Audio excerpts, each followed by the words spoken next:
मित्रों, क्या तीसरा विश्व युद्ध शुरू हो चुका है? क्या मध्य पूर्व में जो हो रहा है वह सिर्फ एक क्षेत्रीय संघर्ष है या दुनिया दो बड़े गुटों में बंट चुकी है? अगर आज ईरान और इजराइल खुलकर आमने सामने आ जाते हैं, अगर अमेरिका सीधे युद्ध में उतर जाता है और अगर रूस और चीन भी किसी पक्ष में खड़े हो जाते हैं, तो क्या दुनिया फिर 1914 या 1939 जैसी युद्ध की स्थिति में पहुंच सकता है? और सबसे बड़ा सवाल है कि भारत पर इसका क्या असर होगा।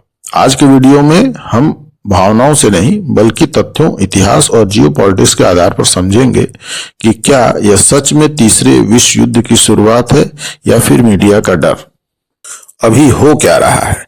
मध्य पूर्व कई दशकों से अस्थिर रहा है, लेकिन हाल ही की घटनाओं ने तनाव को कई गुना बढ़ा दिया है। इजराइल और ईरान के बीच प्रत्यक्ष और अप्रत्यक्ष टकराव है। प्रॉक्सी ग्रुप जैसे हिजबुल्ला और हमास, अमेरिका की सैन्य मौजूदगी, खाड़ी देशों की रणनीतिक भूमिका, रेड सी और स्टेट ऑफ हॉर्मुज जैसे समुद्री रास्तों पर खतरा। यह सिर्फ दो देशों की लड़ाई नहीं है, यह प्रभाव क्षेत्र अर्थात स्फीयर ऑफ इन्फ्लुएंस की लड़ाई है। एक तरफ अमेरिका और उसके सहयोगी हैं, दूसरी तरफ ईरान और परोक्ष रूप से रूस और चीन है। तो क्या यह सच में वर्ल्ड वॉर बन सकता है? तीसरा विश्व युद्ध तभी होगा जब बड़ी शक्तियां सीधे आमने सामने आ जाएं।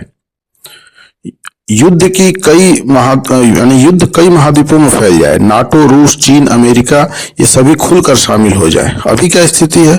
तो अमेरिका सावधानी से कदम रख रहा है, रूस यूक्रेन में पहले से ही उलझा हुआ है, चीन आर्थिक रूप से दबाव में है, यूरोप युद्ध नहीं चाहता है। इसलिए अभी यह रीजनल एस्केलेशन ही है, ग्लोबल वार नहीं है। लेकिन खतरा कहाँ है? अगर स्टेट ऑफ हॉर्मुज बंद हो जाए, जिसकी संभावना भी दिख रही है, इजराइल पर बड़े स्तर का हमला होता हो, अमेरिका सीधे जमीनी स्तर पर युद्ध में उतरता हो, तब स्थिति नियंत्रण से बाहर जा सकती है। सबसे बड़ा हथियार ऑयल है। दोस्तों, आज का युद्ध सिर्फ मिसाइलों से नहीं लड़ा जाता है, तेल से भी लड़ा जाता है। भारत अपनी जरूरत का लगभग 80% तेल आयात करता है, उसमें से बड़ा हिस्सा खाड़ी क्षेत्र से आता है। अगर तेल की सप्लाई रुकती है, हॉर्मुज स्ट्रेट ब्लॉक होता है, शिपिंग महंगी होती है, तो क्या होगा? पेट्रोल डीजल महंगे हो जाएंगे, महंगाई बढ़ेगी, रुपए पर दबाव आएगा, शेयर बाजार में गिरावट आएगी। युद्ध कहीं और होगा, लेकिन उसका असर हमारी जेब पर पड़ेगा। अब भारत की स्थिति क्या है? तो भारत की स्थिति सबसे जटिल है। इजराइल से रक्षा सहयोग, ईरान से ऊर्जा और चाबहार पोर्ट, अमेरिका से रणनीतिक साझेदारी, खाड़ी देशों में 80 लाख से अधिक भारतीय। भारत खुलकर किसी भी पक्ष में नहीं जा सकता है, क्योंकि हमारा हित संतुलन बनाए रखने में है।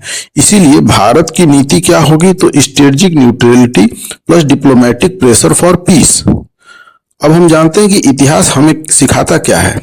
इतिहास हम क्या सीखते हैं? तो 2003 का इराक युद्ध, 2011 का लीबिया युद्ध, सीरिया का गृह युद्ध, ये तीनों ही बताते हैं कि बाहरी हस्तक्षेप ने वास्तव में क्या किया है। तो केवल सत्ता परिवर्तन किया, लेकिन स्थिरता नहीं आई, आतंकवाद का और विस्तार हो गया और आम जनता की तबाही हुई। तो युद्ध का सबसे बड़ा नुकसान किसे होता है? सैनिकों को, ये नेताओं को नहीं, वास्तव में आम नागरिकों को होता है। तो क्या न्यूक्लियर वार का इस युद्ध से खतरा है? ईरान पर अक्सर ये आरोप लगते हैं कि वह परमाणु क्षमता विकसित करना चाहता है। इजराइल पहले से परमाणु शक्ति माना जाता है।